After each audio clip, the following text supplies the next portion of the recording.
what is the film about, and what inspired you to tell this story? Well, so 10 years ago, I wrote this short film script. It's about a mother and a daughter, and they are also dealing with womanhood and the disconnection between two different female generations, and how they don't communicate with each other, but they do love each other so much. And I felt that the film was special for me. It was hilarious, but at the same time a bit bittersweet.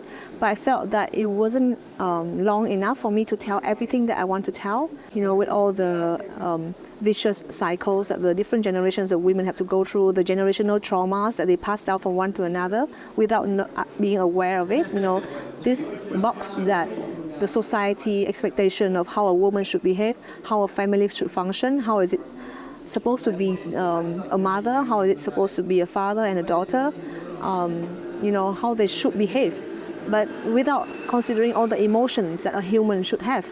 And so this idea for Don't Cry Butterfly came about when it was around 2019, when I felt that, okay, I'm comfortable enough to tackle this topic again, and I'm sure that with a feature film I will be able to tell all that I want to say, you know, about this idea behind being a woman in the society. And yeah, so it happened, and I'm quite happy with the fact that I managed to really portray how two women from two generations, one thinking that they're better than the other, thinking that they're escaping, but in the end both of them are, you know, being slightly delusional and falling into, you know, escapism in their own ways, separate from each other but very well connected. Yeah. Wow, you speak so beautifully about it, and that's actually part of one of my questions. Do you believe that this difference is a generational one, or is it the fact that the feminism has evolved? Do you think it's always going to be the age difference that is the clash between, you know, like the perception of women, or is it that we are really evolving with each generation? I think it has. I mean, these differences has to do with both the generational differences and also as we have evolved with feminism. I mean, of course, the generational differences, mother and daughter. I mean, who has a good relationship with their mother, right? We always go through all these like bickers and like, I can do it better than you, I will not become like my mother. Only to realize that you are becoming your mother at a certain age, and yes, my mother was right. But only when you reach a certain age. And you're proud that you're becoming your mother. Yes, but when for the characters in the film, because one is like 40-something and one is 20-something, and still the daughter is at that rebellious age. So I felt that it would be interesting to see how the daughter, with her rather naive view of the world, thinks that she is doing better than the mother, or finding a solution that is not what the mother is going through, without understanding what the mother has to go through.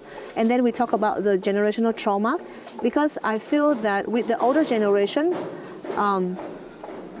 especially in Vietnam, it's a patriarchal country, so there's a set of rules how you should be, you know, as a woman. You're supposed to be supportive to your husband, you're supposed to be supportive to your son, and this is say she doesn't have a son, but still it's very traditional kind of family model that people are expected to uphold.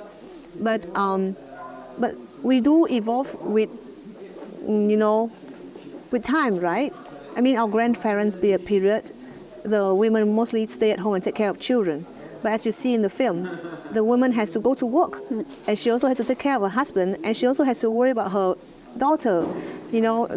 So all these roles that she's taking on, that's why we see her moving around the house very quickly all the time. There's always so many things to do. She has a checklist that she has to finish every day, and she doesn't even, you know, let the husband be part of that list to help her with that list, because I guess it's also too much of mental, you know, baggage to have to tell somebody what to do. And of course the husband is not very helpful, because obviously he's not somebody who takes initiative, right? I mean, you can see in the film that he's a bit like slow, still moving in his own pace, you know. Oh yes, I work hard and I'm just here with my family, I'm comfortable. and I don't need anything to change. I'm comfortable like this without even like observing what the wife is going through or whether she needs help. And I think it's a very common problem in modern society where the women takes on more roles inside the family and outside of the family, while the men still maintain the old ways, and they are not equipping themselves with initiative or with the sensibility to really observe and support their wives emotionally, and all take on that emotional baggage. Yeah. So I guess a lot of all these conflicts that has to do with also generation and time and the evolution of feminism. And the daughter is interesting because she is the one who witnesses everything that is going on in the family, and she's supposed to be the new generation and the innovative one, the one that can see the world way beyond that, the closed wall of a house. And so, but then she's still naive because she's only 20 years old. And I'm very curious to explore, which I did in the film, to explore how, she tries to be different from the mother, but she, in a way, they are doing the same thing. Yes. There's no escape, I guess, just collaboration. Yes. Parts. Yes, and if you notice, none of the characters in the film communicate to each other about what they really feel. I mean, the daughter complained to her friend about their parents, but she doesn't even tell them what she feels either. So then there's no communication. And so how do you expect to solve a problem if there's no communication, right? And so I guess that is, what's the issue is at hand for me with the broken, the broken marriage and the broken family relationships, yeah. Well, I guess one feeds the other. The relationship wouldn't be, I know. I think we should. They've decided to build a new Venice, so to speak. But yeah, I guess with communication, there would not be the need for infidelity or stuff like that, like everything that actually complicates the relationships further in the film. But I actually wanted to, I'm sorry to interrupt you, but I wanted to ask you about your visual style, because it is so bright, it is so unique, actually. And is it something that was your decision to make it so specifically Vietnamese? It doesn't even feel like there's a lot of international, how can I say, influence. It feels very specifically unique. Is that something that you were going for? You didn't want it to have a, like this international polished feel of a movie? Oh, where was I? I think, no, but I really didn't really think that I need to.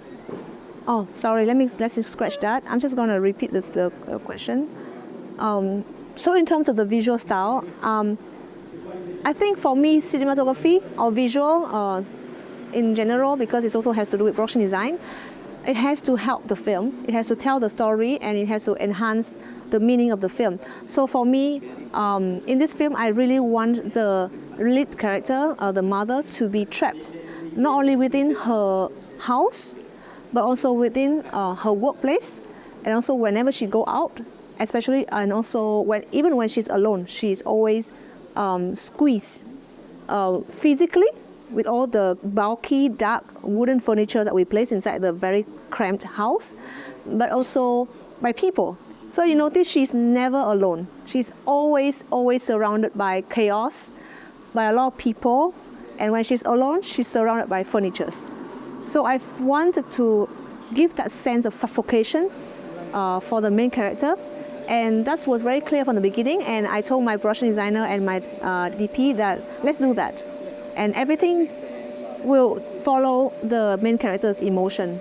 So we really, even the camera work, the handheld, when do we want to do the handheld, when we want to take a big step back and just observe what's going on, or sometimes we just allow ourselves to be more vulnerable with the characters. It's really, we follow the emotion of the scene and what the story needs.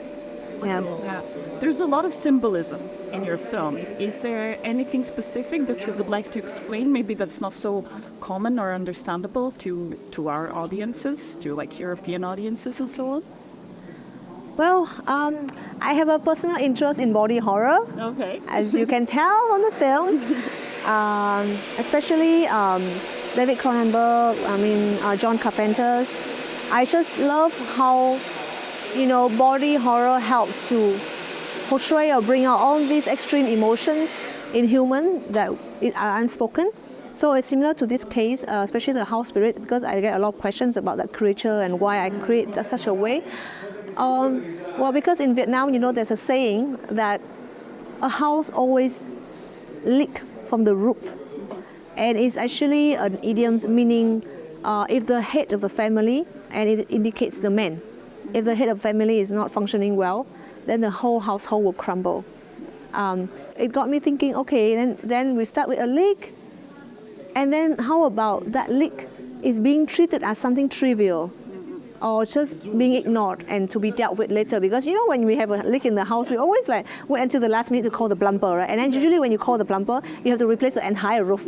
So similar to how Thelma is dealing with the husband affair, she just tried to avoid it, not looking at it, I wait for it to, get a bit worse, and then I'll just deal with it. And then eventually she never dealt with it. But then, as with many things in life, if you try to procrastinate and not deal with the problem at hand, it will eventually escalate, and then it will consume you. Just like how the leaking in the ceiling, very innocent, became a creature that will eventually confront them. Okay, just final thought. So what is, in one sentence, a message you wanted to send with this film? Oh, one sentence. That's a tough one. Well, perhaps with the film, I really want the women and the men to study, the relationship dynamics, and especially for the women to not just think of themselves as a victim of men, but rather to see within themselves and their actions, and just to reflect on whether they are really looking for happiness in the right place, and are they placing their happiness into something as external as men, without even looking into themselves and asking themselves, what makes me complete as a woman? That's a beautiful thought. Thank you so much. Thank you so much. Time at the festival. Thank you.